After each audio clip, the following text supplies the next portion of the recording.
Bonjour à tous et merci de m'avoir invité à cette journée. Merci à la CSCG de nous recevoir ici sur la ferme de la Mirandette. Je pense que j'ai beaucoup apprécié mon séjour. Je trouve que ça manque finalement quand on est en responsabilité d'un organisme, quel qu'il soit, et notamment un organisme de recherche. C'est bien aussi d'être un peu sur le terrain de temps en temps, ça me manque beaucoup. Donc j'ai vraiment apprécié la journée. Alors je travaille à l'ancienne avec un crayon et du papier, donc ça c'est pas qu'une tablette et des super présentations de PowerPoint pour ce genre de conclusion. Donc je vais essayer de résumer mais finalement un peu ce que j'ai retenu de la journée en trois points. On dit en général une discussion de conclusion, pas plus de 3 points parce que sinon les gens s'ennuient et s'en vont. Donc 3 points et que j'ai... Dans les initiales, c'est A, C et S. Ça vous rappellera peut-être quelque chose. Premier point, c'est l'ambiance. Revenir sur des choses qu'on a vues ce matin et que tout le monde peut lire dans la presse et dans les différents médias. C'est le changement climatique. Alors, changement climatique est un phénomène avéré, un phénomène peut-être en accélération. On n'a pas le temps de rentrer dans les détails, mais qui est avant tout un phénomène dynamique. Et ce qui caractérise ce changement climatique vis-à-vis des activités agricoles, c'est la non-stationnarité. C'est-à-dire que ce qu'on connaissait, ce qu'on pouvait évaluer comme temps de retour, par exemple, d'un événement extrême, une inondation, une sécheresse, eh bien, on se rend compte que c'est plus du tout valable. Et donc, il nous faut travailler dans ce futur incertain, avec ces incertitudes sur le changement climatique. Et le message que j'essaye de porter dans ces conditions-là, c'est que le statu quo, il n'est pas durable. C'est-à-dire qu'on peut temporairement passer une mauvaise période, une mauvaise année, 2 mauvaises années, sans rien changer. Mais on est obligé, et quelle que soit l'activité, c'est pas que l'activité agricole, nos sociétés doivent changer. Et en particulier sous l'angle de la disponibilité en eau, donc ça a été rappelé ce matin, hein, l'eau bien commun. Source de tension, on l'a vu en 2022 et 2023 se profile pas forcément très bien, au moins dans certaines régions. Ce qui veut dire qu'il faut qu'on se mette finalement collectivement au travail, enfin on est déjà au travail, mais qu'on aille plus loin, plus vite, pour pouvoir bien répondre à des injonctions qui sont parfois paradoxales. On a beaucoup parlé aujourd'hui, bien sûr, changement climatique, alors on parle d'atténuation du changement climatique. Tout le monde en a entendu parler de stratégie nationale bas carbone, voire décarbonation de la France en 2050. C'est compliqué, et l'agriculture a sa part à jouer dans le sujet. L'adaptation au changement climatique, on en a beaucoup parlé bien sûr, tout en gardant de la production. Et je rappelle que sans eau, il n'y a pas de production agricole, donc c'est un élément très fort, une contrainte très très forte que beaucoup de nos concitoyens ont un petit peu perdu de vue. Et quand on parle production, alors on entend souvent des termes comme souveraineté alimentaire. Bon, on peut en discuter pendant longtemps, mais il y a aussi la sécurité alimentaire, le fait d'avoir accès à une nourriture de qualité en quantité suffisante et pour un prix, abordable, ça fait partie aussi de l'équation, encore plus peut-être que la souveraineté.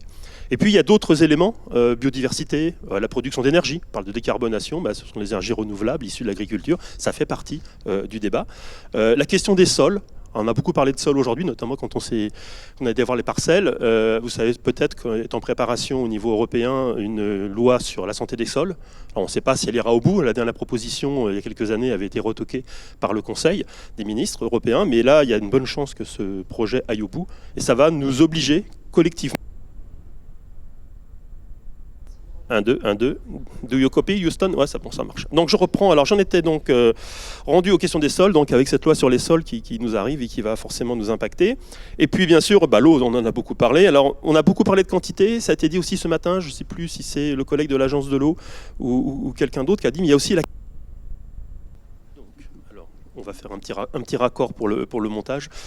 Donc... Effectivement, on est dans une situation où on a de nombreuses injonctions, parfois paradoxales, qui s'adressent à l'agriculture.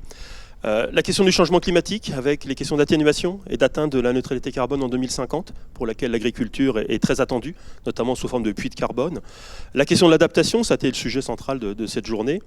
La question de production alimentaire, toujours à l'agenda. Bien sûr, si on fait de l'agriculture, c'est pas pour le plaisir de faire de l'agriculture, mais c'est pour produire de la nourriture, avec des concepts tels que la souveraineté alimentaire et encore plus la sécurité alimentaire, qui doit nous interpeller avec cet accès rendu possible à une nourriture en quantité et en qualité suffisante et pour un prix abordable.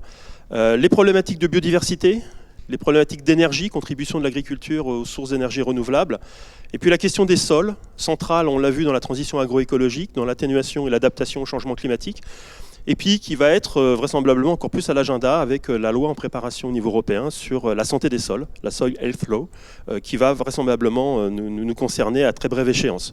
Et puis sur l'eau, rappelez qu'on ne parle pas que de quantité d'eau, même si ça a été beaucoup abordé dans cette journée, mais on parlait aussi de qualité, puisque une eau moins présente dans les milieux, ça veut dire une concentration de polluants, ça veut dire un impact sur la biodiversité, et puis un impact plus généralement sur les écosystèmes et sur la société. Alors il y a un mot qui est parfois utilisé sur ces questions d'eau de manière un peu, je ne sais pas si elle est provocante, mais qui pour certains est une provocation, c'est sobriété. Sobriété est parfois vue comme un renoncement au progrès, comme un renoncement à un certain nombre de, je dirais, d'avantages acquis, entre guillemets. En fait, moi je préfère le mot anglo-saxon qu'on trouve dans le rapport du GIEC, qui est efficiency. C'est-à-dire utiliser au mieux les ressources pour à la fois respecter les limites planétaires, mais aussi procurer à la société tout ce dont elle a besoin, dans le respect de l'égalité pour les différentes populations. Et je pense que dans le rapport du GIEC, c'est efficiency qui apparaît, c'est pas sobriety, c'est pas tout à fait la même chose. Et puis pour terminer sur ce premier point, je pense qu'on a un vrai défi collectivement à relever, c'est changer le regard de la société sur l'agriculture et son rapport à l'eau, avec ce qu'on a pu lire, ce qu'on a pu entendre, ce qu'on entend encore sur l'appropriation d'un bien commun pour un bien privé de quelques-uns.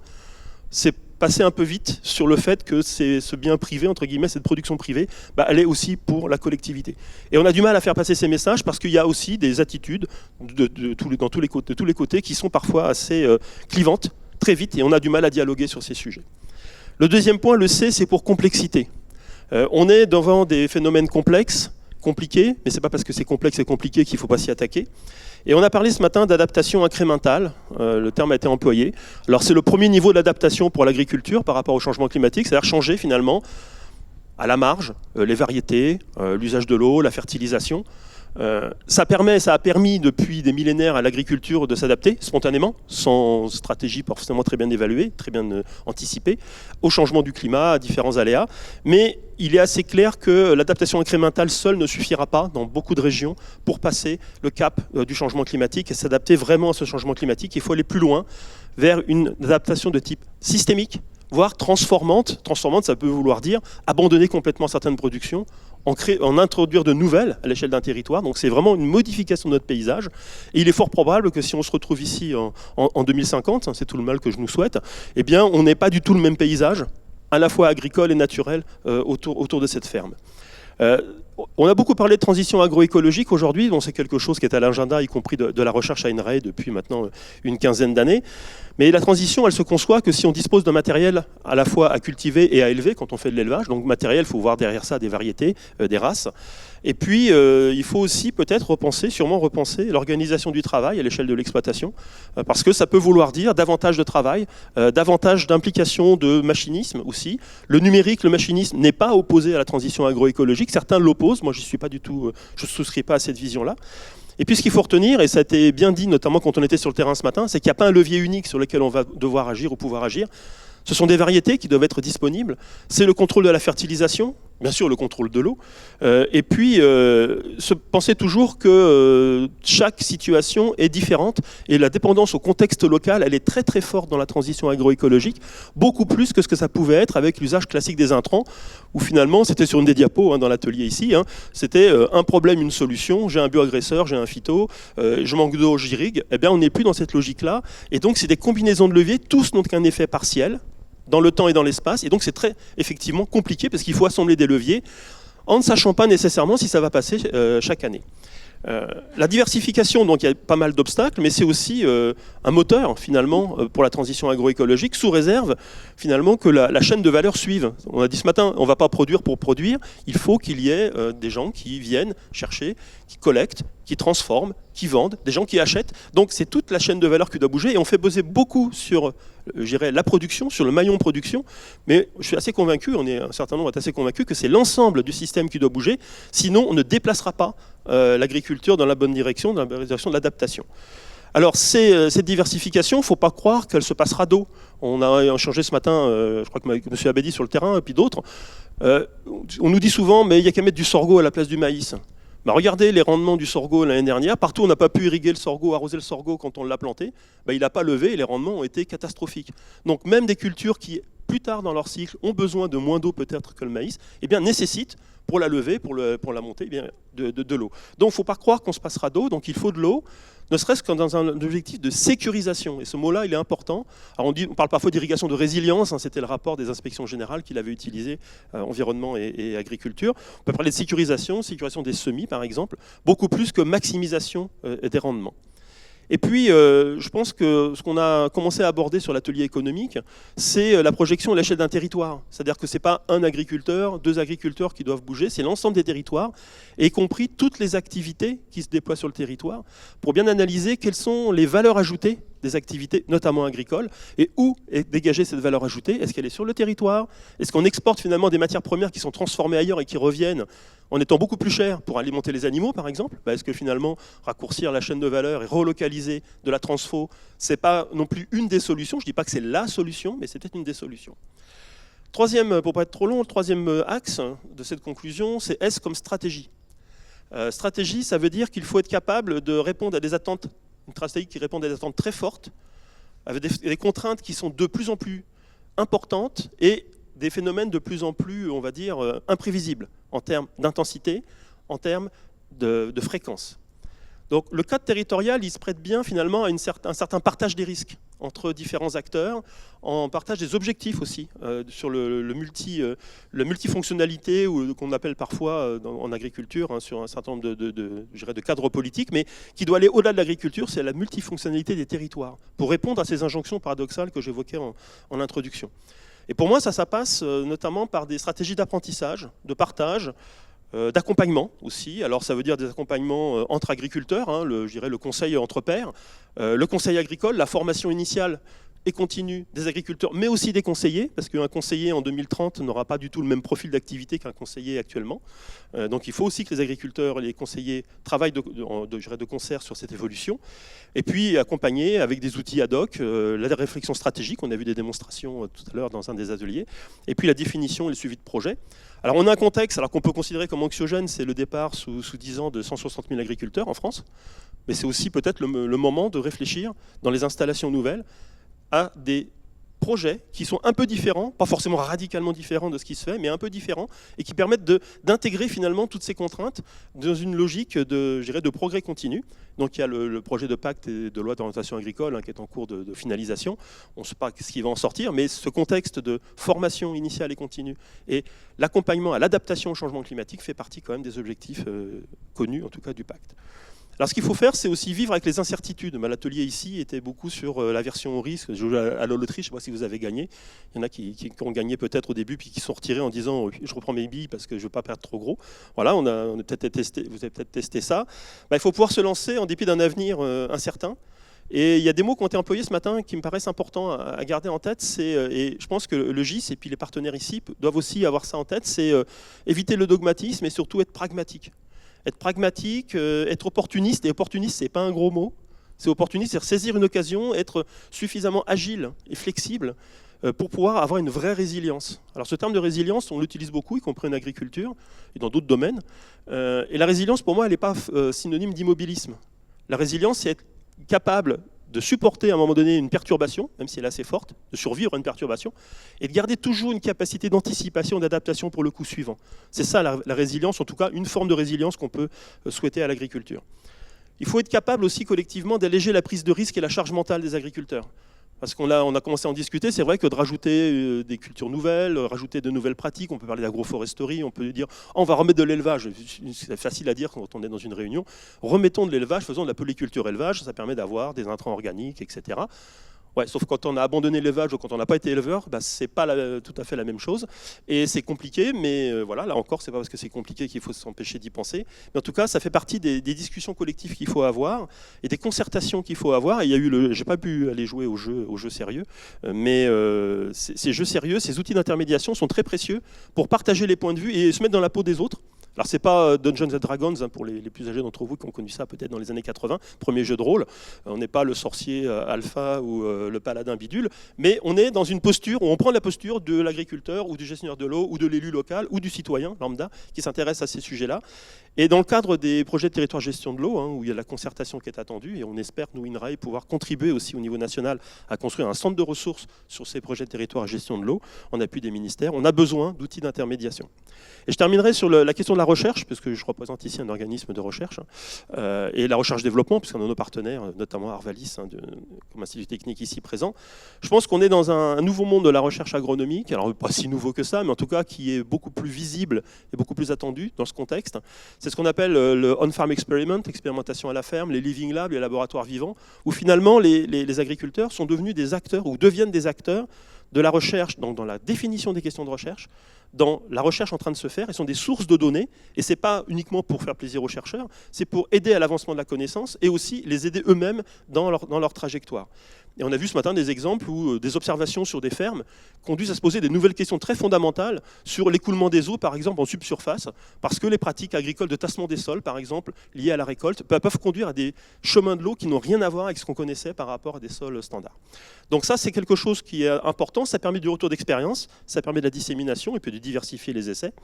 Et c'est vraiment ce qu'on va appeler, dans un mouvement scientifique de fond actuellement, la transdisciplinarité, c'est-à-dire la place des acteurs, non pas comme finalement réceptacle final de la connaissance et des outils, mais co-constructeur des questions de recherche et des projets de recherche.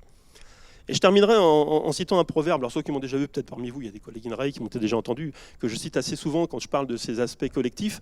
C'est un proverbe africain qui dit finalement, si tu veux aller vite, va tout seul, mais si tu veux aller loin, vas-y en groupe. Je l'ai un peu détonné, c'est un peu ça l'idée. Donc tout seul, on va plus vite, ensemble, on va plus loin. Voilà, je vous remercie.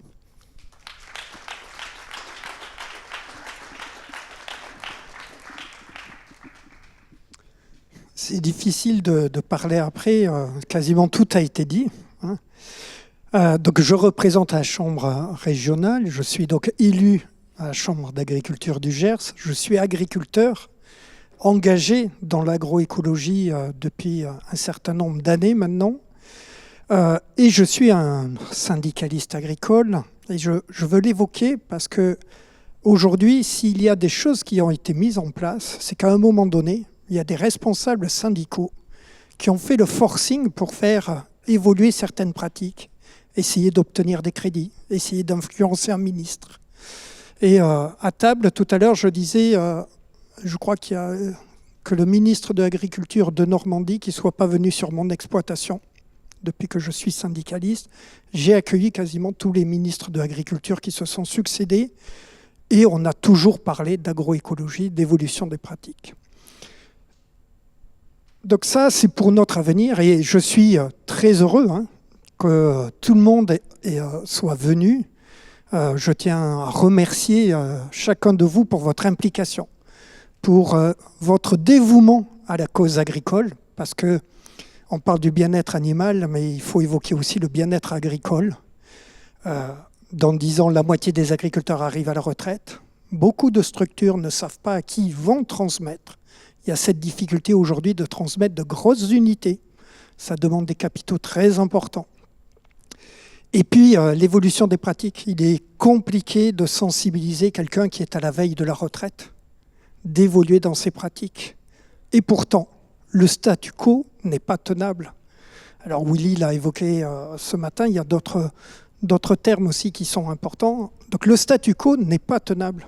Et au niveau agricole, sur les 3 dernières années, dans mon syndicat, nous avons essayé de sensibiliser nos adhérents à ce changement climatique. Donc nous avons fait 3 congrès sur le changement climatique, l'atténuation et les moyens à mettre en œuvre sur nos exploitations. Derrière, il est important qu'ils puissent rencontrer des gens qui vont les conseiller, qui vont les informer. Et il est aussi très important d'acquérir des données qui soient consolidées, fiables. Parce que je me méfie beaucoup de celui qui a la solution. Chez moi, sur les réseaux sociaux, j'ai fait ça, ça fonctionne. Et puis, il y en a 10 qui reprennent la même info. Ben non, parce qu'on voit que le territoire est très important et que ce que je fais chez moi ne sera pas valable chez Christian ou chez un autre agriculteur. Et donc, il est important, effectivement, que ce maillage territorial soit reconnu et mis en avant. Les moyennes nationales masquent les moyennes locales et souvent c'est préjudiciable dans l'orientation qu'on va donner. On nous demande de produire la nourriture, on nous demande de séquestrer du carbone, on nous demande de ne plus mettre de produits phyto, on nous demande plein de trucs et aujourd'hui on a du mal à trouver un certain équilibre. Donc je reviens sur cette notion du bien-être pour les agriculteurs. Il faut leur donner des solutions qui soient faciles, des solutions sur lesquelles on puisse vérifier qu'ils partent dans la bonne direction facilement. Et qu'on leur donne confiance, qu'on leur fasse confiance dans ce qu'ils vont mettre. Parce qu'aujourd'hui, beaucoup d'agriculteurs ont le sentiment que quoi qu'ils fassent, ça ne va jamais. Voilà. Vous le voyez, nitrate dans l'eau, oui, mais les plantes, elles se nourrissent de nitrate. Notre barrière immunitaire, notre salive est remplie de nitrite, nitrate. Et l'air que l'on respire, c'est 78% d'azote. C'est quand même étonnant qu'un élément aussi important, on le considère comme un poison ou comme un élément pouvant provoquer de graves périls pour l'environnement. Ça ne veut pas dire que je dénie quoi que ce soit. Je préfère que l'azote reste dans les champs que plutôt qu'il soit dans l'eau, tout comme les molécules. Voilà. L'érosion, donc l'érosion est très importante dans notre département. Et donc effectivement, la couverture des sols, c'est un moyen de réduire l'érosion. Réduire le travail du sol, c'est un moyen de réduire l'érosion. Et là, on a une difficulté pour l'agriculture biologique. Nous avons de très gros problèmes d'érosion avec l'agriculture biologique. Et donc, il faut leur donner aussi des moyens et acquérir des connaissances pour permettre qu'ils puissent produire tout en maintenant leur sol dans les parcelles. En conventionnel aussi, il y a de l'érosion. On est un certain nombre qui pratiquons l'agriculture de conservation. Cette année, il n'y a pas photo. Il suffit d'aller se balader sur les routes. On voit très bien ceux qui modifient leurs pratiques et ceux qui ne l'ont pas modifié. Et les collectivités iront réclamer aux agriculteurs d'indemniser le nettoyage de ces routes. Aujourd'hui, il y a les moyens d'aller chercher chez l'agriculteur le remboursement parce que la collectivité ne voudra pas assumer cela à cause d'un agriculteur. Le changement de génération. Donc je l'ai dit, la moitié des agriculteurs vont prendre la retraite. Je forme des apprentis.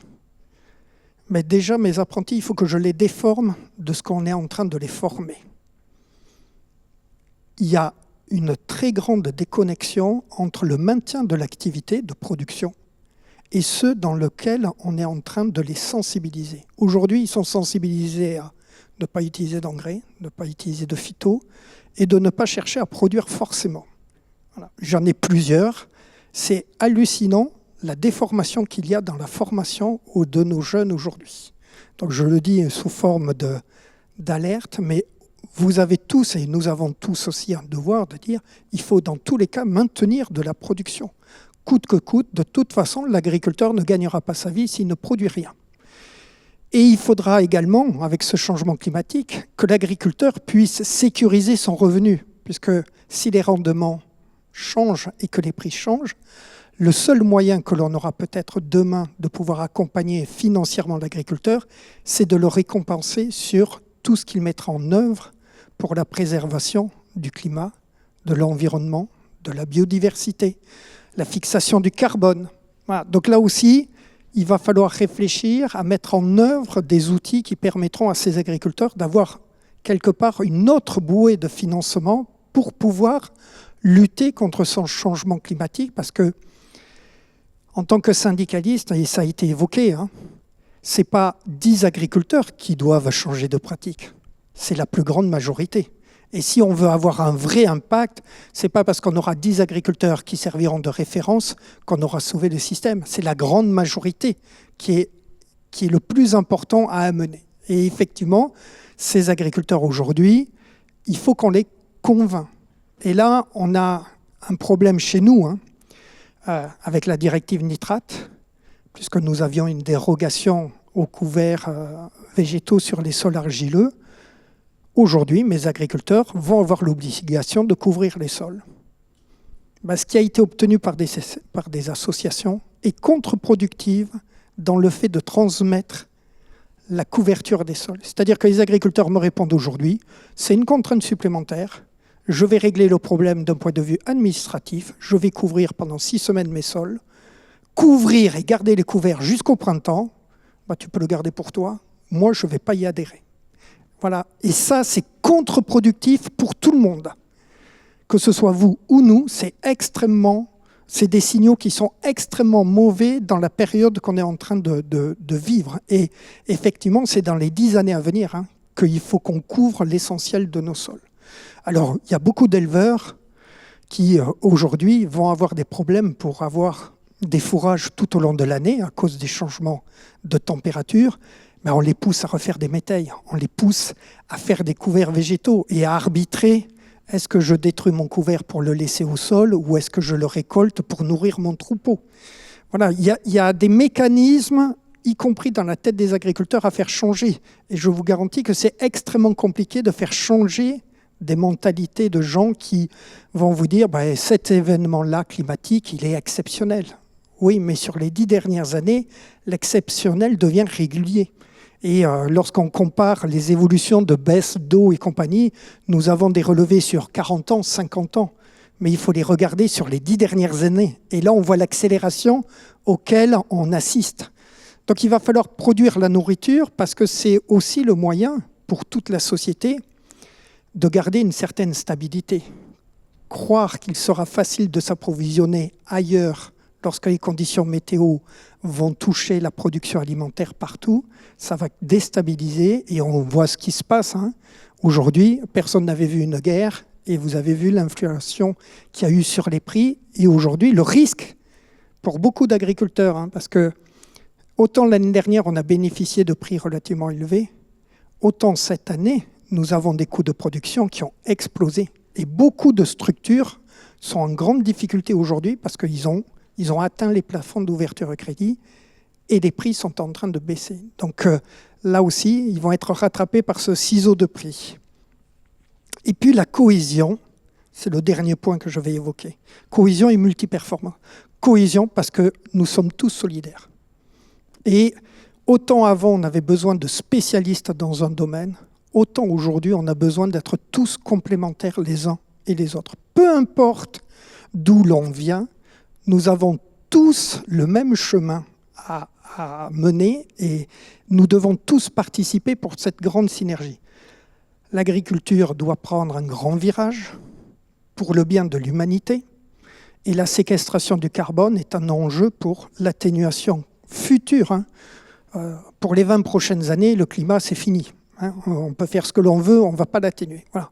Mais pour les générations qui viendront après, où nous sommes capables d'inverser et de permettre de séquestrer le carbone et donc d'augmenter la production de biomasse au mètre carré. Il faut être plus productiviste au mètre carré pour séquestrer ce carbone qui est en excès dans l'atmosphère. Et c'est tout l'enjeu pour les futures générations, pour le renouvellement, mais aussi pour notre humanité. L'avenir de nos enfants en dépend. Et c'est ce que l'on mettra en œuvre et la volonté qu'on y mettra qui leur permettront de nous juger et de savoir si nous avons été les bons acteurs, si nous avons été dans la bonne direction ou si nous avons été impuissants. Et donc je souhaite que collectivement, nous réussissions à relever tous ces challenges. Merci.